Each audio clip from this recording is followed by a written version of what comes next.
Fun fact: anything vanilla flavored uh, is made using a secretion obtained from the rectum of a beaver. You're welcome. Now that I have your attention, uh, I'm going to be posting this video. Welcome to the channel. First of all, thank you guys for visiting. I really appreciate it. I'll be posting this video on both of my channels just until the other channel gets some traction. I did change the name of the other channel to Don't Get It Twisted. So one of my wife's suggestions. I thought it was a good idea, so we did that. I will be putting a link for the other channel in this video, but I think I've decided some pretty important messages that I wanted to spread, and I finally decided how I want to spread them. So hopefully you guys are going to go on this journey with me. I would really appreciate that. Um, I've decided, my entire life, I know nothing. I know absolutely nothing about politics. I never have.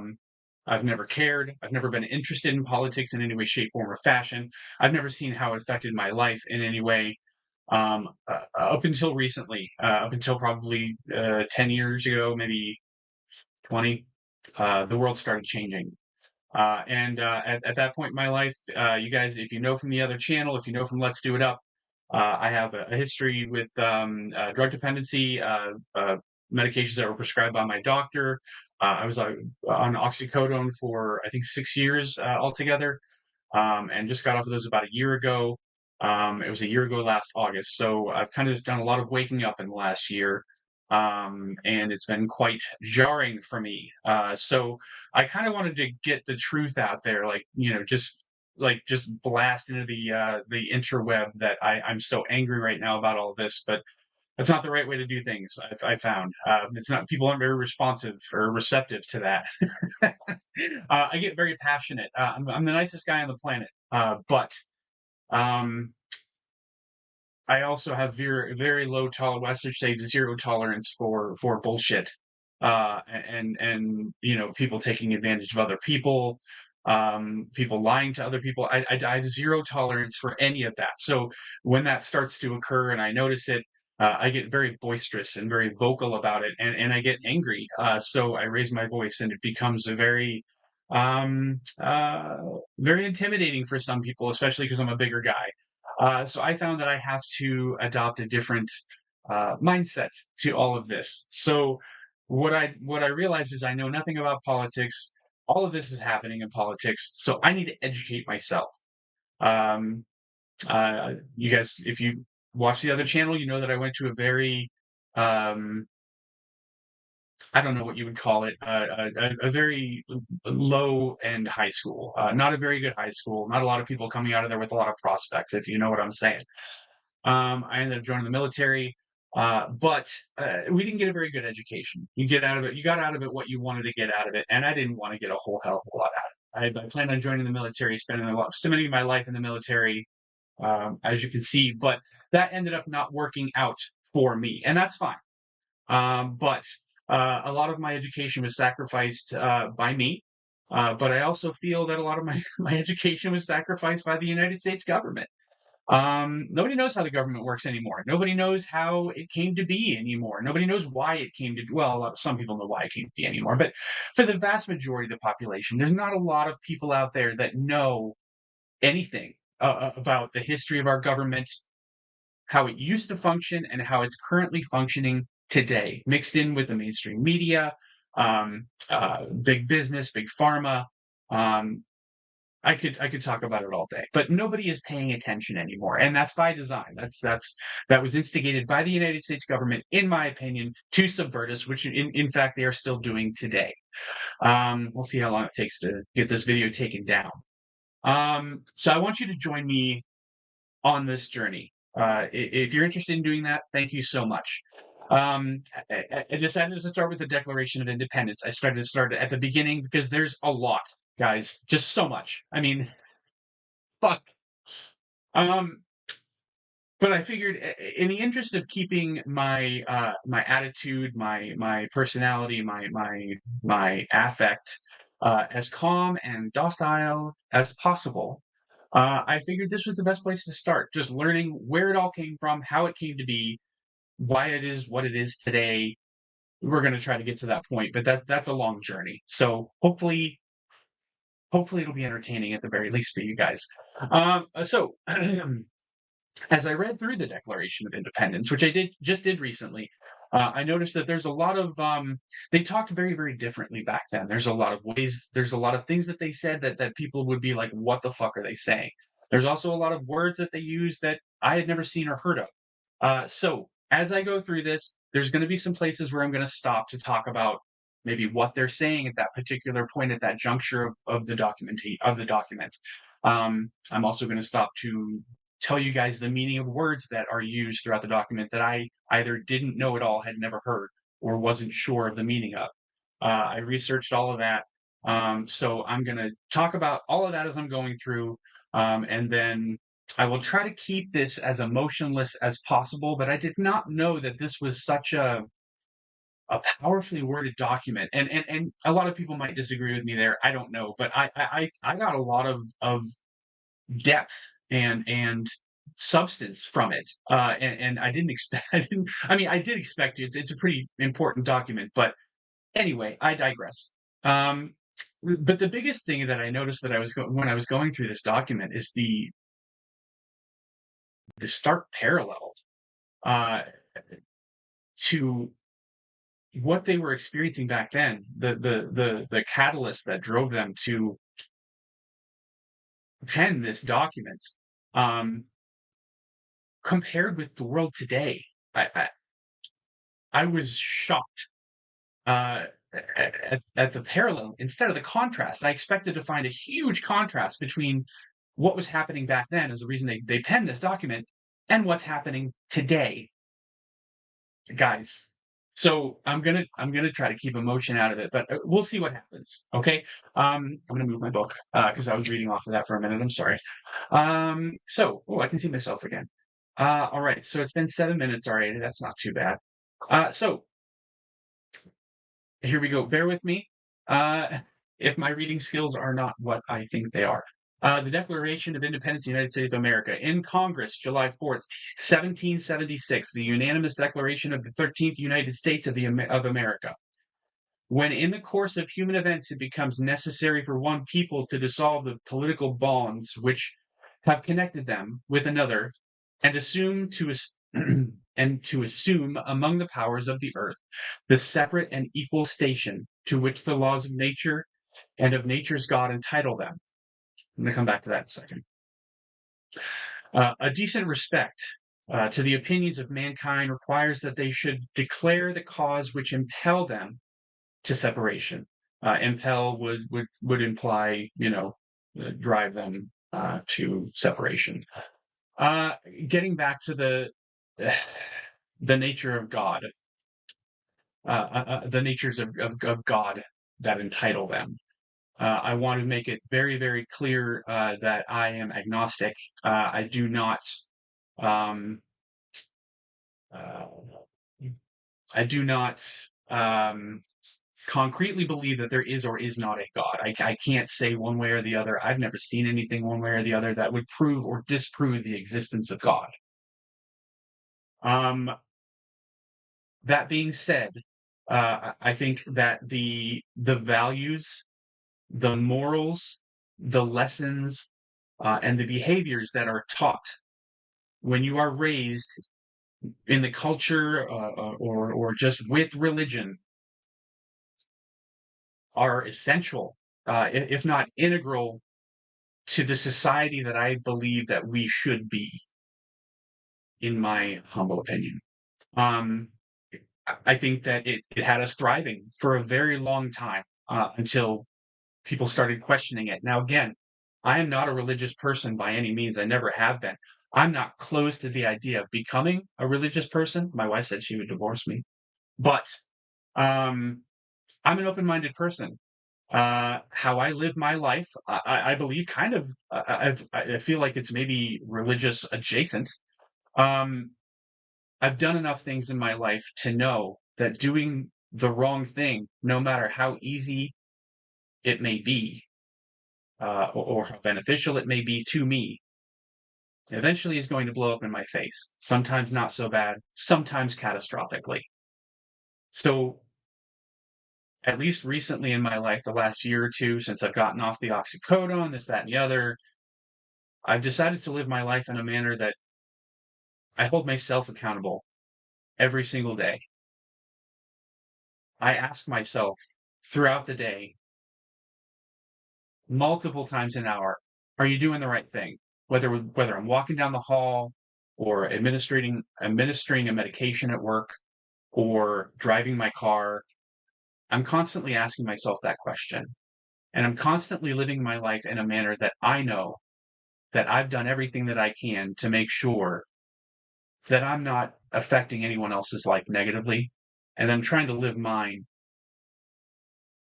without any regrets and without lying to anyone in any way, shape, form, or fashion. I believe that if I live my life that way, then I can die happy. I've already accomplished the things in my life that I want to do, that I want to have done in order to say, I'm at the point in my life where I can relax. I don't need to be crazy anymore. I'm happy. And I think that that's sufficient for me for now. If I end up finding God at some point, that's fantastic. But if I end up living my life that way for the rest of my life, and I never do anything wrong, and I do everything right from this point on, because I'm making the conscious choice to do that, not because I'm dreading going to hell. And I get there, and the big guy tells me, sorry, you didn't practice in Catholicism or whatever it is. You got to go downstairs. Listen, I don't want to hang out with that guy anyway. That's fine. I will accept the repercussions of my actions. So anyway, we'll get back to the document. I apologize.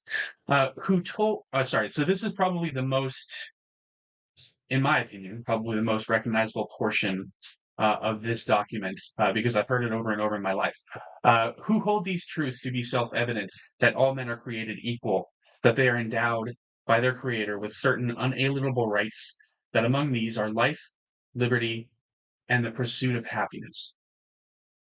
That to secure these rights, governments are instituted among men, deriving their just powers from the consent of the governed. So what that means is, in my opinion, basically is that it's saying that uh, this document is saying that we should be able to elect officials, elect people um, who can speak on our behalf, and we all have the same rights under what they feel would be the word of God to life, liberty, and the pursuit of happiness, and that all of these things are should be available to every person, no matter their station in life. And I would agree with that. Um, but using a government to provide protection for us, that government needs to remember that they derive their powers or they grow their powers or have their powers because of the consent of the government, the governed, the consent of the people who elected them into power. Um, so a couple of other words that I wasn't sure of when I was reading this, just in case you guys aren't sure of them. Endowed. The definition of endowed is to provide with a quality, ability, or asset. So that they are provided with a quality, ability, or asset by their creator with certain unalienable rights. Unalienable basically means uh, they can't be denied. They can't be subverted. Uh, to my understanding, is what unalienable rights means. That among these are life, liberty, and the pursuit of happiness. Now, that's not a lot of rights that everyone has, no matter what. Um, there are obviously other rights that people have because there were amendments made in the Constitution and this, that, and the other thing. Um, so we've grown all of our rights off of these three things, obviously. Um, I believe that most of these rights, you know what, we're going to get into all that later. I try not to get too crazy with this stuff, but I'm going to try to stay on message here. The life, liberty, pursuit of happiness, to secure these rights, the governments are instituted among men, deriving their powers from the consent of the government. So the government has their power derived from the consent of the governed. I think everybody would pretty much understand that part. That whenever any form of government becomes destructive of these ends, it is the right of the people to alter or abolish it and to institute new government, laying its foundation on such principles and organizing its powers in such forms as to them shall see mostly shall see most likely to affect their safety and happiness.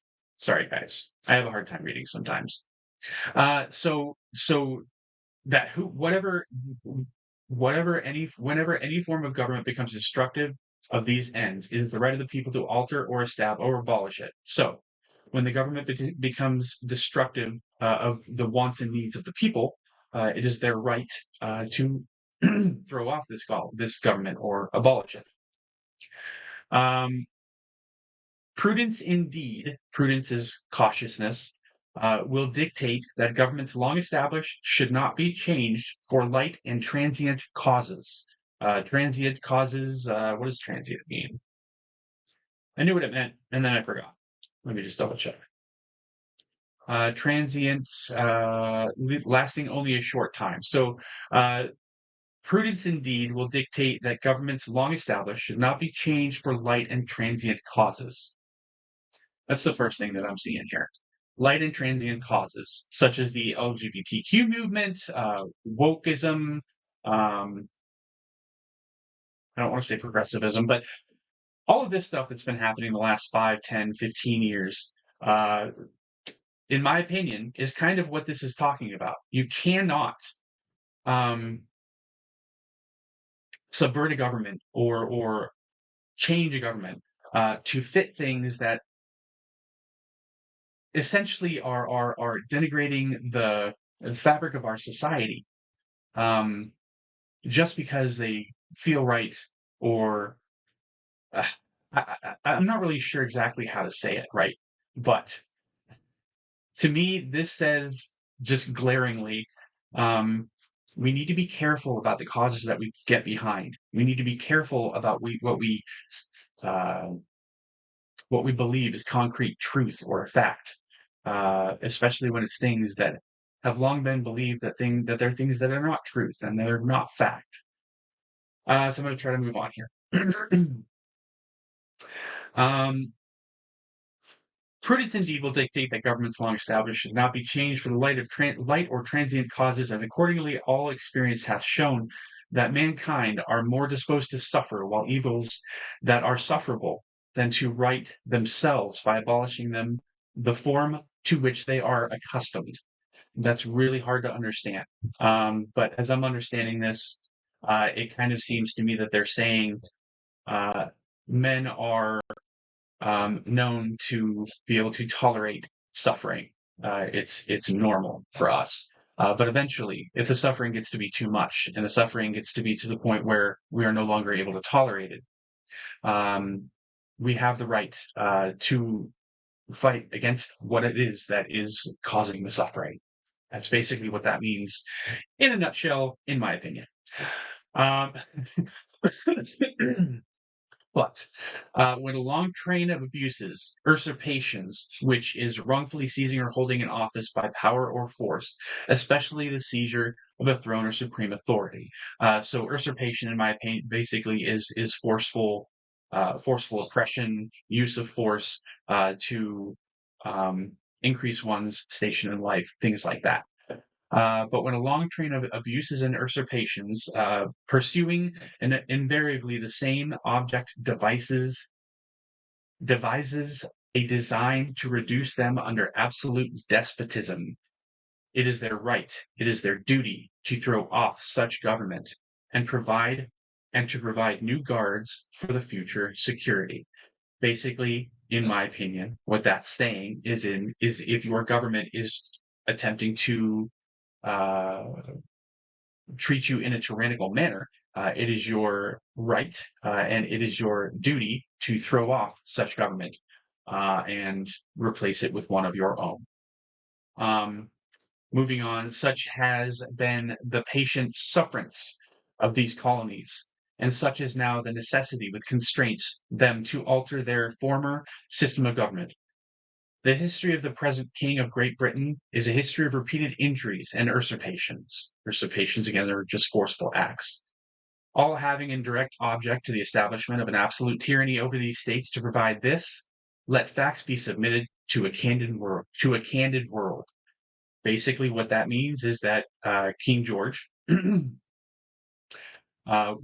sorry, the King of Great Britain. I don't remember if it was King George or not. I don't know why I said King George, but it basically said the King of Great Britain was causing repeated injuries and forceful acts um, in direct object. In direct object to the establishment of an absolute tyrannies over the states.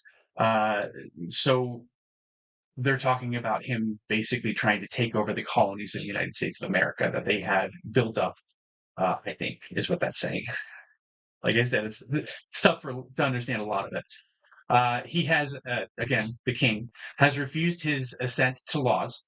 He won't agree to laws. He won't agree to the laws that the people of the colonies came up with. The most wholesome and necessary for the public good.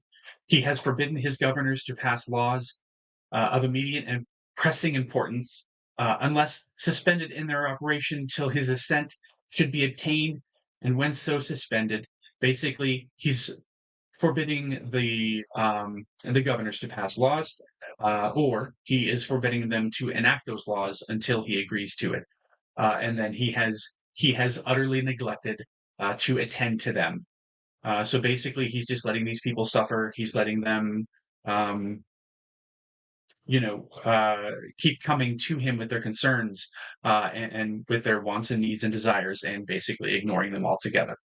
Um, he has refused to pass other laws for the accommodation of large districts of people. He's not letting cities grow unless those people would relinquish the right of representation in the legislature. Legislature is a person who makes laws, especially for a political unit. So basically, he says, yes, you can build civilization or you can build societies, but you have to give up all of your rights. You're not allowed to do that.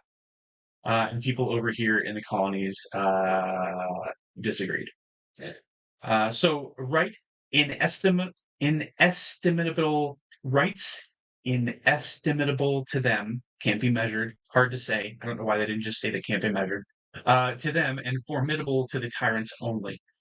So you need to have rights that can be measured for people that, I'm sorry, rights that are not to be infringed for the people um, that are uh, I guess, scary only to the tyrants. And they were not allowing that to happen.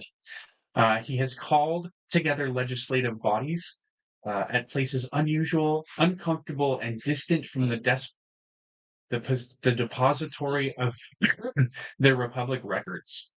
The depository of their public records, for the sole purpose of fatiguing them into compliance with his methods. So again, he's using restriction. He's using, excuse me, he's using nefarious acts to try to get these people to just say, you know what, forget it, never mind, don't worry about it. We'll just follow you, and that's for shit. Um, He has dissolved representative houses repeatedly for opposing with manly firmness his invasion on the rights of his people. So he's dissolving representative houses simply because they are not letting him be tyrannical. That kind of sucks. You know what I mean? He has refused for a long time after such dissolutions to cause others to be elected, whereby the legislative powers, incapable of annihilation, have returned to the people at large for their exercise, the state remaining in the meantime exposed to all the dangers of invasion from without and convulsions from within. Basically, I think what that says is he has refused to allow for elected officials to speak for the people, leaving the colonies vulnerable to both foreign attack and civil unrest. I think is kind of like a stupid way to say that. Probably completely way off base. He has endeavored to prevent the population of these states, for that purpose, obstructing the laws of naturalization of foreigners, refusing to pass others to encourage their migrants hither, and raising the conditions of new appropriations of lands. He's not letting people migrate to America. He's not allowing them to procure more land. Um, he has obstructed the administration of justice by refusing his assent or agreement to laws for establishing judiciary powers. He will not allow them to establish laws. He has made judges dependent on his will alone for the tenure of their offices and the amount and payment of their salaries. Does that sound familiar at all? Uh, he has erected multiple new offices and sent hither swarms of officers to harass our people and eat out their substance. Does that sound familiar at all? He He kept among us, in times of peace, standing armies without the consent of our legislature. He has affected to render the military independent of and superior to civil power. He has combined with others to subject us to jurisdiction foreign to our constitution and unacknowledged by our laws, giving his assent to their acts of pretend legislation for quartering large bodies of armed troops among us. So he's basically enforcing laws on this country that we don't agree to and never have. Or protecting them, again, the British soldiers, housing them, or protecting them by a mock trial from punishment for any murders which they should commit on the inhabitants of these states, for cutting off trade with all parts of the world, for imposing taxes on us without our consent, for depriving us in many cases of the benefit of trial by jury, for transporting us beyond seas to be tried for pretended offenses. Again and again and again.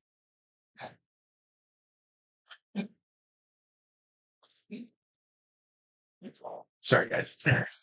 For abolishing the free system of English laws in neighboring provinces, establishing therein the arbitrary government.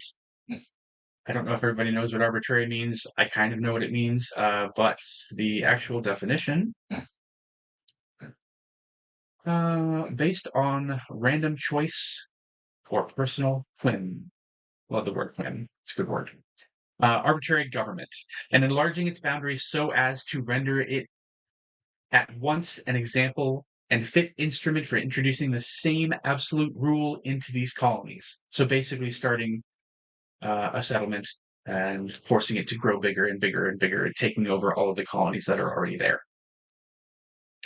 For taking away our characters, abolishing our most valuable laws and altering fundamentally the forms of our government, for suspending our legislatures and declaring themselves invested with power to legislate for us in all cases whatsoever.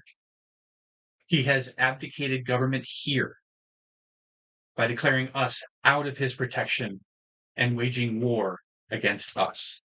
He has plundered our seas, ravaged our coasts, burnt our towns, and destroyed the lives of our people.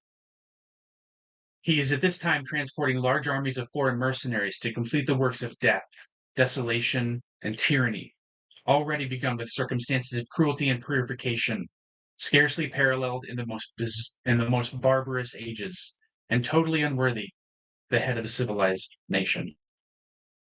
He has constrained our fellow citizens taken captive on the high seas to bear arms against their country, to become the executioners of their friends and brethren, or to fall themselves by their hands. He has executed domestic insurrections amongst us, and has endeavored to bring on the inhabitants of our frontiers, mercenaries, Indian savages, whose known rule of warfare is an undistinguishable destruction of all ages, sexes, and conditions. Now, I don't know if that's true or not. I don't know if the King of England basically hired the Indians to come and kill all the the people that colonized in 13 states in the United States initially, but it makes a lot of sense. It would explain a lot of the animosity between the two groups of people. But that's just my opinion. Moving on. In every stage of these oppressions, we have petitioned for redress in the most humble terms. What does redress mean? I don't remember. So many words. Redress, remedy or set right. So in every case, in every stage of these oppressions, we have petitioned for redress or to set right in the most humble terms. Our repeated petitions have been answered only by repeated injury. A prince, whose character is thus marked by every act which may define a tyrant, is unfit to be the ruler of a free people. Nor have we been wanting in attentions to our British brethren. We have warned them from time to time of attempts by their legislature to extend an unwarranted jurisdiction over us. We have reminded them of the circumstances of our emigration and settlement here. We have appealed to their native justice and magnanimity, and we have conjured them by the ties of our common kindred to disavow these usurpations or forceful actions, which would inevitably interrupt our connections and correspondence. They too have been deaf to the voice of justice and consanguinity. Consanguinity. Consanguinity. I think that's what that says. The fact of being descended from the same ancestor. So basically being ancestral people. We must therefore acquiesce the necessity.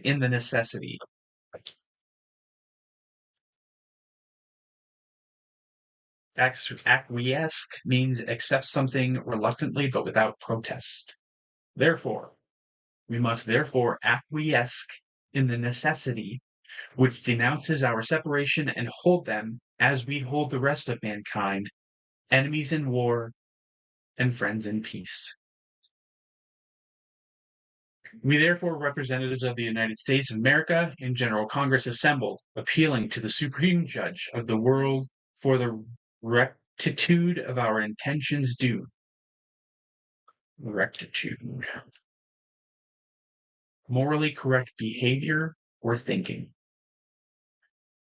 Appealing to the Supreme Judge of the world for the rectitude of our intentions due, in the name, and by authority of good people of these colonies, solemnly publish and declare that these united colonies are, and of right ought to be, free and independent states, that they are absolved from the alliance to the British Crown, and that all political connection between them and the state of Great Britain is and ought to be totally dissolved. And that as free independent states, they have full power to levy war, conclude peace, contract alliances, establish commerce, and do all the other acts and things which independent states may of right do.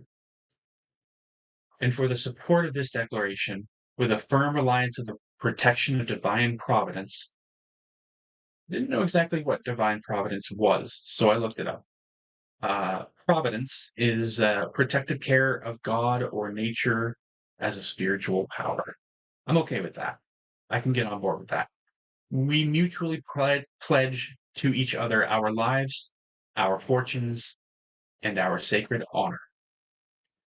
So that's an intense document. But it's pretty profound that they're talking about all these things back in 1776. And a lot of these things, I think a lot of people would agree with me, are things that are happening right now, today. And that's really, really frustrating. 35 minutes. That's not too bad. I hope you guys enjoyed the video. If you did, I'm sorry about all my fucking blib, blib, blib, blib. So I'll get better at reading at some point, I'm sure. But I hope you enjoyed the video. If you did, please like and subscribe to the channel.